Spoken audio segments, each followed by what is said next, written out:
अब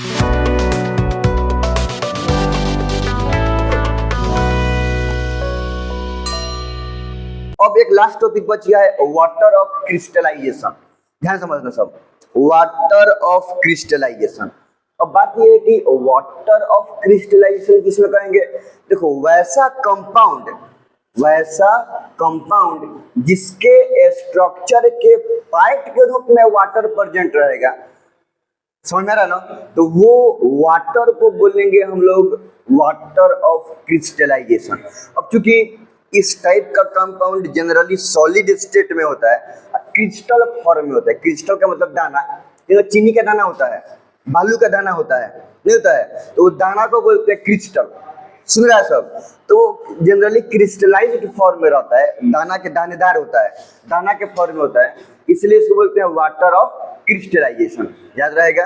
तो हम यहाँ पे क्या देखें? देखो, अगर जनरली किसी भी सब्सटेंस को, किसी कंपाउंड को पानी में मिला दो तो वो पानी में डिजॉल्व हो गया, या डिजॉल्व नहीं हो गया तो पानी उसमें लग गया तो पानी भीग गया। तो हम इसकी बात नहीं कर रहे हैं। यहाँ पे वाटर मतलब H2O खुद उस कंपाउंड के स्ट्रक्चर के पार्ट के रूप में है। मैंने यहाँ पे पानी भीगा नहीं रहा है, यहाँ पे H2O खुद उसके स्ट्रक्चर के पार्ट के रूप में हो गया है। समझ रहे ना? तो यहाँ पे वाटर अलग नहीं है, वाटर खुद उस कंपाउंड के पार्ट का हिस्सा हो गया है। उस वाटर मॉलिक्यूल को बोलेंगे हम वाटर ऑफ क्रिस्टलाइजेशन। अब जिस कंपाउंड के साथ वाटर ऑफ क्रिस्टलाइजेशन होता है उसको बोलते हैं हाइड्रेटेड कंपाउंड। क्या बोलेंगे हम? और गर्म करने पर वो वाटर ऑफ क्रिस्टलाइजेशन हट जाएगा, वाटर हट जाएगा। तो अगर कोई भी हाइड्रेटेड कंपाउंड को हीट करने पर वो अगर अपना वाटर ऑफ क्रिस्टलाइजेशन को लूज कर देता है तो अब उस कंपाउंड को बोलेंगे हम लोग एनहाइड्रस कंपाउंड।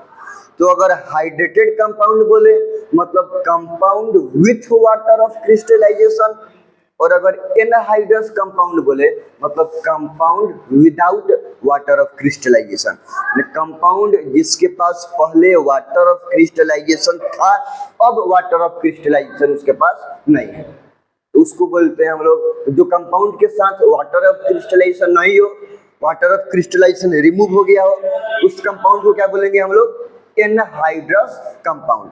और जिसके साथ वाटर ऑफ क्रिस्टलाइजेशन है हाइड्रेटेड कंपाउंड। इस जनरली बात समझो, जैसे कि डॉट H2O, बहुत सारा तुम सब कंपाउंड के फॉर्मूला में देखा होगा सब, dot H2O।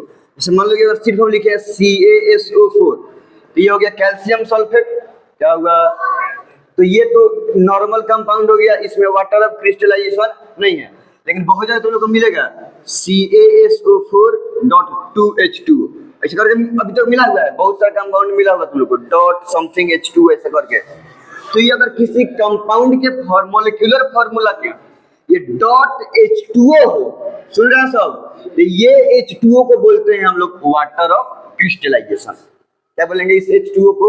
Water of crystallization. और ये पूरा कंपाउंड को बोलेंगे हम लोग, ध्यान से देखो, ये कंपाउंड में वाटर ऑफ क्रिस्टलाइजेशन है, तो ये पूरा कंपाउंड को बोलेंगे हम लोग हाइड्रेटेड कंपाउंड। और जब इसी कंपाउंड को हम लोग गर्म करेंगे, हीट देंगे, गर्म करेंगे, तो CaSO4 अलग हो जाएगा और H2O अलग हो जाएगा।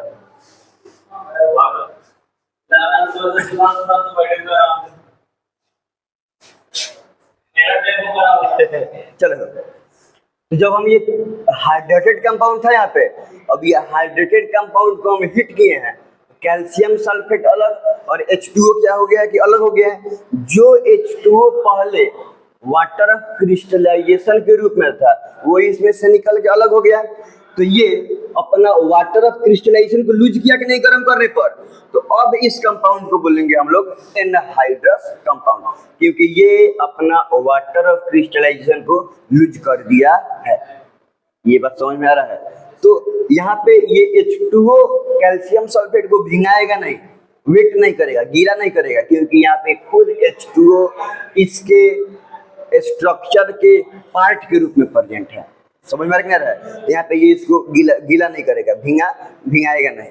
तो अब हम लोग इतना तक पहले देख लिया जाए, और बस इतना समझो कि अगर कोई भी कंपाउंड के साथ dot 5H2O, 10H2O, 2H2O, 3H2O हो, मैंने कंपाउंड का मोलिकुलर फॉर्मूला .H2O, उसको बोलेंगे हम लोग हाइड्रेटेड कंपाउंड। और जो .H2O होता है वो H2O को बोलेंगे हम लोग वाटर ऑफ क्रिस्टलाइजेशन।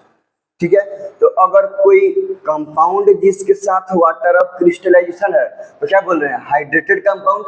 तो अगर कोई सॉल्ट जिसके साथ वाटर ऑफ क्रिस्टलाइजेशन है उसको बोलते हैं hydrated salt.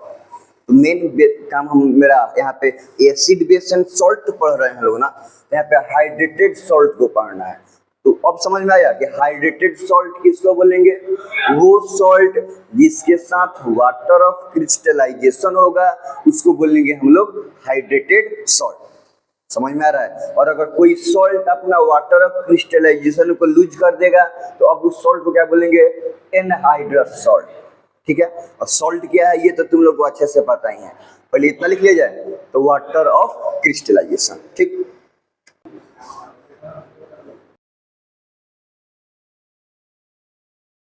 Water of crystallisation पढ़ रहे हैं हम लोग। यहाँ पे देखो तो वाटर मतलब H2O which is present with a compound as a part of its structure of crystal called water of crystallization।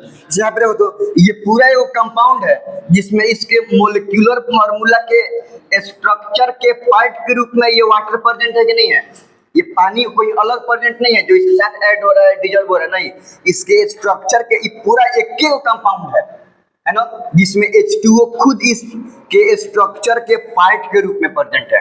तो यहाँ पे हम इस वाटर को बोलेंगे वाटर ऑफ क्रिस्टलाइजेशन। और वही बात बोलेंगे compound having water of crystallization called hydrated compound. ये कंपाउंड में इसके साथ वाटर ऑफ क्रिस्टलाइजेशन है कि नहीं है, तो ये कंपाउंड में वाटर ऑफ क्रिस्टलाइजेशन प्रेजेंट है। जो कंपाउंड में वाटर ऑफ क्रिस्टलाइजेशन प्रेजेंट रहता है वो कंपाउंड को कौन सा कंपाउंड बोलते हैं हम लोग, हाइड्रेटेड कंपाउंड। और hydrated compound when it lose its water of crystallization on heating then it is known as anhydrous compound. ये हो गया हमारा हाइड्रेटेड कंपाउंड। ये कौन सा कंपाउंड हो गया, हाइड्रेटेड कंपाउंड को जब हम हीट किए हैं तो देखो तो ये अलग हो गया है, और जो वाटर पहले वाटर ऑफ क्रिस्टलाइजेशन के रूप में था वो अलग हो गया है, नहीं हुआ क्या।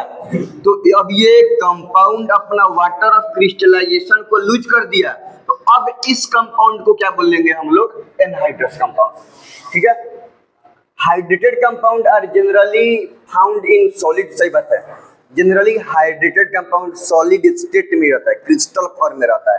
ठीक है, तो जनरली क्रिस्टल फॉर्म में रहता है। और ये जो कोई कंपाउंड पहले से किसी भी कलर में हो या कलरलेस हो, जनरली सॉल्ट के साथ तो व्हाइट चाहे कलरलेस होता है, लेकिन जैसे ही वो सॉल्ट के साथ वो कंपाउंड के साथ वाटर ऑफ क्रिस्टलाइजेशन आ जाता है वो कलरफुल हो जाता है, अलग अलग कलर का नहीं, मतलब वो कलर्ड हो जाता है। इसलिए देखो अगर हम कॉपर सल्फेट की बात करें तो सिर्फ अगर वाटर ऑफ क्रिस्टलाइजेशन नहीं है, सुन रहा सब, सिर्फ कॉपर सल्फेट है तो जनरली कलरलेस होता है, व्हाइट चाहे कलरलेस हो, कोई भी कलर नहीं होता है।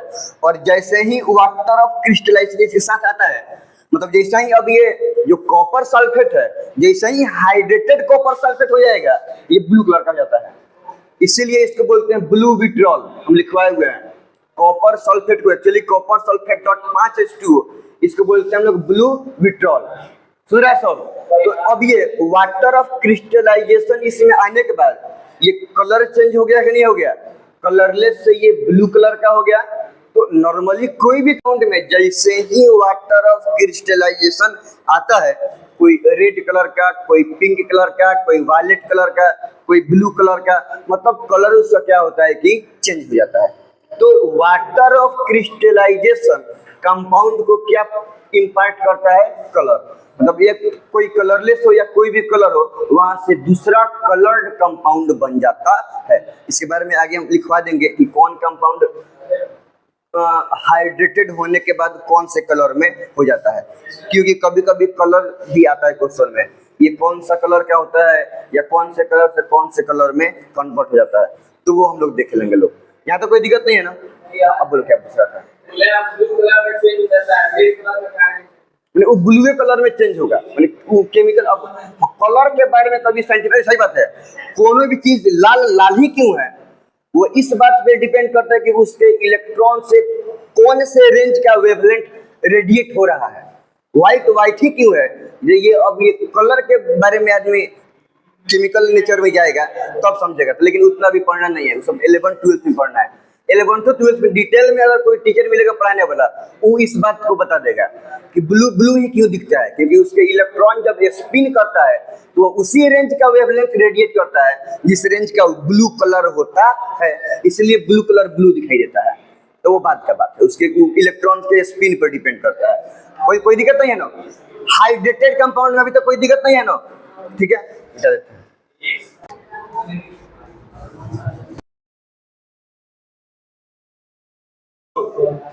चलो सॉल्ट, ये तो सब किसी को पता है कि salt that contain water of crystallization, क्या बोलेंगे उसको हम लोग, हाइड्रेटेड सॉल्ट। और अगर हाइड्रेटेड सॉल्ट में से वाटर ऑफ क्रिस्टलाइजेशन निकल जाएगा तब क्या बोलेंगे उसको, एनहाइड्रस सॉल्ट, यही बोलेंगे ना। देखो नाम कैसे लिखते हैं हम लोग, CuSO4 का तो नाम पता है, कॉपर सल्फेट। अब अगर उसमें लग गया .5H2O, तो ये नॉर्मल H2O तो है नहीं, ये वाटर ऑफ क्रिस्टलाइजेशन है। बोलो इसी के चलते ना हम बोल रहे हैं हाइड्रेटेड कंपाउंड, नहीं तो इसको बोलेंगे copper sulphate. 5 mono hydrated water molecule है तो पेंटाहाइड्रेट, क्या बोलेंगे, तो कॉपर सल्फेट पेंटाहाइड्रेट। इसको एक बार में ब्लू विट्रॉल भी बोलते हैं हम लोग। ये देखो तो Na2CO3.10H2O, इसको तो वॉशिंग सोडा बोलते हैं, तो सब किसी को पता है। देखो Na2CO3 को सोडियम कार्बोनेट बोलते थे, तो सोडियम कार्बोनेट 10 गो H2O है तो डेकाहाइड्रेट। वैसे यहाँ पे देखो ये तो सबको पता है, पोटास आलम का फॉर्मूला है, तो पोटास आलम में K2SO4 potassium sulphate, aluminium sulphate नहीं है क्या, Al2SO4 का होल थ्राइस छूट गया था। देखो यहाँ पे पोटेशियम सल्फेट, एल्युमिनियम सल्फेट और .24H2O है, क्या है। अब यहाँ पे देखो जो 24 है, डेका का मतलब होता है 10, डेका का क्या मतलब होता है 10, तो डबल डेका का मतलब, और टेट्रा का माने 4, 20 और 4 24, तो डबल डेका टेट्राहाइड्रेट माने 24 गो वाटर ऑफ क्रिस्टलाइजेशन, ठीक है। यहाँ पे देखो CaSO4 का तो सबको पता है, नहीं पता है क्या, कैल्शियम सल्फेट, और .2H2 आ गया तो 2 को बोलते हैं डाई, तो कैल्शियम सल्फेट डाईहाइड्रेट। अब ये एक उ बोला है, अगर हम लिखें अगर ऐसे ही FeSO4.7H2O, ग्रीन कलर का होता है, इसका नाम क्या होगा बोल सकता है सब, FeSO4 का मतलब फेरस सल्फेट, फेरस सल्फेट क्या है, आयरन सल्फेट, तो आयरन सल्फेट साथ को बोलते हैं हेप्टा, तो आयरन सल्फेट हेप्टाहाइड्रेट हो जाएगा, कोई दिक्कत नहीं है ना। लिख लो सब, iron sulphate heptahydrate. Green colour क्या होता है, कौन सा कलर का होगा ये, ग्रीन कलर का। अब देखो एगो इंटरेस्टिंग केस है जिप्सम का, उसको बता दिया जाए। कहीं हाथ गोड़ टूट जाता है तो वहाँ पे जो प्लास्टर होता है वहाँ पे जिप्सम का यूज किया जाता है, प्लास्टर ऑफ पेरिस बना के, तो उसके बारे में देख लीजिए। अगर हाथ तो टूटता है तो जनरली पट्टी लगा के, जो प्लास्टर ऑफ पेरिस होता है व्हाइट पाउडर पानी छीट के उसका उस पर लिप लगा देता है सब, तो वहां से वो बहुत हार्ड मास्क हो जाता है। स्टार्टिंग में हार्ड, स्टार्टिंग में तो पाउडर का जैसा होता है, जहाँ आटा का पाउडर होता है, स्टार्टिंग में पाउडर का जैसा होता है, तो वो जो पट्टी होता है वो पट्टी में पाउडर छीट के पानी छीट देता है सब, उसका लपेट के उसका लेप लगा देगा सब। अब शुरू में अब जब पानी का लेप वो सूखेगा तो वो एकदम हार्ड मास्क का हो जाएगा, टाइट हो जाएगा सीमेंट के जैसा। उसके बाद से अगर हाथ ऐसे मूव भी करना चाहेगा तो मूव नहीं होगा, क्योंकि एकदम सीमेंटेड ऐसे हो गया, तो ऐसे मूव होगा नहीं, मूव होगा। तो वो इसलिए किया था ताकि जॉइंट्स पे मूवमेंट वगैरह ना हो, उतना देर में, उतना महीना में, उतना दिन में लिगामेंट सेट कर जाएगा और जो हाथ टूटा हुआ है वो ठीक हो जाएगा। तो अब उसी के बारे में बात कर रहे हैं कि देखो नॉर्मली जो जिप्सम होता है, सेट करने के बाद जो बनता है वही होता है जिप्सम। जिप्सम अलग से भी मिलता है, व्हाइट कलर का एकदम हार्ड मास होता है, उसे क्या बोलते हैं हम लोग, जिप्सम। देखो कैल्शियम सल्फेट .2H2O, इसी को जनरली हम लोग क्या बोलते हैं, जिप्सम। ध्यान से बात समझना, ये व्हाइट कलर का हार्ड मास होता है, सुन रहा है सब। और जब इसको हम हीट करेंगे जिप्सम को जब हीट किया जाता है अप्रोक्स 393 केल्विन पर, सुन रहा सब, तो हीट करेंगे तो इसका वाटर ऑफ क्रिस्टलाइजेशन अलग हो जाएगा, नहीं हुआ क्या? तो ये इसी, अब ये पूरा वाटर ऑफ क्रिस्टलाइजेशन अलग नहीं होता है, मतलब ऐसा नहीं है कि ये हाइड्रेटेड से सीधे एनहाइड्रस ही बन जाएगा, मैंने सब का सब वाटर ऑफ क्रिस्टलाइजेशन हट जाएगा, ऐसा नहीं है, अभी भी हाइड्रेटेड ही रहता है लेकिन अलग तरीका से। तो अब ये बन जाएगा CaSO4 डॉट आधा H2O, इसलिए इसको सेमी हाइड्रेट भी बोलते हैं, मतलब आधा ही हाइड्रेट, हमने कम से कम एको गो कंप्लीट वाटर ऑफ क्रिस्टलाइजेशन का मॉलिक्यूल नहीं है, एगो कंप्लीट मॉलिक्यूल है क्या आधा है, आधा है, इसलिए सेमी हाइड्रेट भी बोलते हैं इसको। डॉट 2 गो H2O में से आधा H2O यहाँ पे आ गया, तो अब कितना बच गया, 1.5 गो, नहीं बचा क्या, 2 में से 8 आना निकल गया तो 1.5 ना बचेगा, 1/2 H2O। तो अब क्या है, ये कंप्लीट एनहाइड्रस हो गया कि अभी भी ये हाइड्रेटेड है, अभी भी इसके साथ डॉट H2O, इसके साथ वाटर ऑफ क्रिस्टलाइजेशन है कि नहीं है, तो अभी भी ये हाइड्रेटेड कंपाउंड है, लेकिन यहाँ पे 2 गो वाटर ऑफ क्रिस्टलाइजेशन है, इसका नाम है जिप्सम, और इसके पास आधा गो है, इसी को बोलते हैं हम लोग plaster of Paris, plaster of Paris. अगर हाथ टूटा है तो इसी का यूज किया जाता है क्या करने के लिए, कि वो पाउडर छीट के उस पर पानी छीटा जाता है, पानी छीट के लेप लगाया जाता है, तो लेप लगाने के लिए। तो देखो होता यही है, बस इसका उल्टा प्रोसेस होगा। जब हम क्या करेंगे, प्लास्टर ऑफ पेरिस है ना, सुन रहा सब, कि जब ये जो प्लास्टर ऑफ पेरिस है CaSO4 है आधा H2O, और बैलेंस नहीं किए हैं, तो ये तो हो गया हमारा plaster of Paris, plaster of Paris. अब जब इसमें हम पानी छीटेंगे तो इसको सफिशिएंट मात्रा में H2O मिल गया, तो फिर जो यहाँ पे खाली है और फिर से ये बना लेगा CaSO4 डॉट 2 H2O, सुन रहा है सब। और फिर इसको क्या बोलते हैं हम लोग, जिप्सम, नहीं बोलते हैं क्या? और जिप्सम कैसा है, हार्ड मास नहीं है क्या, तो ये पाउडरी से अब ये फिर हार्ड हो गया कि नहीं हो गया, सॉलिड हार्ड हो गया, मतलब अब ये हाथ इधर उधर हिलेगा उलेगा नहीं। प्लास्टर ऑफ पेरिस का बहुत सारा स्टैचू बनता है, और वो जो ऐसा नहीं है कि जो मेडिकल स्टूडेंट्स को पढ़ा जाता है जो पूरा कंकाल होता है, स्केलेटन होता है, तो ऐसा नहीं कि वो स्केलेटन सब का सब असली स्केलेटन होता है, बहुत सारा स्केलेटन चीनी मिट्टी का, मतलब प्लास्टर ऑफ पेरिस ये सब का भी बनाया गया रहता है, तो वो सब बनाने में भी काम आता है, और बैंडेज उंडेज में तो काम आता ही है। तो जनरली यहाँ पे इसी प्लास्टर ऑफ पेरिस जो पाउडरी फॉर्म में होता है, पाउडर के फॉर्म में होता है, पानी को छीट के सफिशिएंट अमाउंट में H2O मिल गया, अब ये यहाँ पे अपना वाटर ऑफ क्रिस्टलाइजेशन को फुलफिल कर लेगा और ये बन जाएगा जिप्सम। सुना सब? तो अभी अगर हाथ टूटने से पहले वो जो पाउडर लगाया गया है पट्टी पर, वो पाउडर क्या है, वो एक्चुअली में पाउडर क्या है, प्लास्टर ऑफ पेरिस या जिप्सम क्या है, प्लास्टर ऑफ पेरिस। पानी छीटने के बाद जब वो लेप लगाने के बाद हार्ड हो गया है, और अब वो क्या हो गया, प्लास्टर ऑफ पेरिस से कन्वर्ट हो गया जिप्सम, जो कि बहुत ही हार्ड मास होता है। सीमेंट में बनता है, सुन रहा है सब, सीमेंट इंडस्ट्री में जो सीमेंट बनता है, तो वो सीमेंट में भी ये जिप्सम ये सब क्या किया जाता है कि यूज किया जाता है। क्यों यूज किया जाता है, देखो अगर सीमेंट सिर्फ सीमेंट वाला केमिकल रहेगा तो एक बार में सीमेंट मतलब साला बनाए और ले जाके ढाल दिए, तो मैंने बहुत कम टाइम में क्या होगा, पक से एकदम हार्ड मास सॉलिड में कन्वर्ट हो जाएगा। इसलिए जिप्सम को ऐड किया जाता है उसमें, ताकि क्या हो कि मतलब सॉलिड में, टाइट सॉलिड में कन्वर्ट करने में थोड़ा टाइम लगे, ताकि कंक्रीट गिट्टी उट्टी अच्छे से जहाँ पे हम लोग ढाले हुए लोग अच्छे से उसमें क्या हो कि लिक्विड होगा, तो हर एक गह में, सुन रहा है सब, अगर लिक्विड है तो जहाँ जहाँ छेद है हर एक गह में सेट आसानी से हो जाएगा, जहाँ भी छेद है स्पेस है उसमें क्या होगा कि लिक्विड घुस जाएगा, सेट कर जाएगा। लेकिन अगर तुरंत ही सॉलिड में कन्वर्ट हो गया तो सब गैप बाकी रह जाएगा कि नहीं रह जाएगा, इसीलिए तुरंत डायरेक्टली सॉलिड में कन्वर्ट ना हो, थोड़ा सा टाइम लगे, इसलिए उसमें ये जिप्सम पाउडर क्या किया जाता है कि उसमें मिला जाता है, ताकि थोड़ा सा टाइम के बाद वो क्या हो कि एकदम हार्ड मास सॉलिड में कन्वर्ट हो। तो सीमेंट इंडस्ट्री में भी जिप्सम का यूज होता है। इतना लिखो सब पहले ऑलमोस्ट।